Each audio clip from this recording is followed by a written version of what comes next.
Assalamu alaikum. Ini কড়াইতে তেল দিয়া, সৌরা তেল দিয়ে, একটু কাঁচামরিচ, পেঁয়াজ, মরিচ দিয়া, এনে একটা জিনিস মিস্টেক হয়ে গেছে গো। আমি না ভিডিও করছি, মিহি গেল গিয়া লবণে কৌটাতে গিয়া লবণ ডাললাম, কিন্তু লবণও দিছি, কিন্তু আবার পাইবেন না লবণ দিয়ে নেই।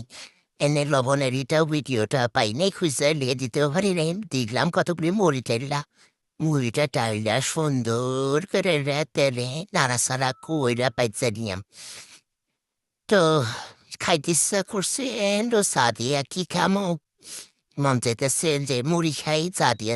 পরে আবার উঠ করে মাথার ভিতরে কিরাজ উঠলো, জানা তেল দিয়া, হোড়া তেল দিয়া এটা মুড়িটাতে ভাজা ভাজা করি মস মস করে খাইতে মজা লাগবো, গরম চা চা দিয়া সেই রকম মজা লাগবো। তো এটা এমনি করে বাইচে লইলাম। তো কে কোন থেকে দেখতেছেন বইলেন কমেন্টে, ভালো লাগলে পাশে থাকেন। আর আমার ইউটিউব চ্যানেল আছে মিতাস কেসিন, সাবস্ক্রাইব করবেন। আল্লাহ হাফেজ।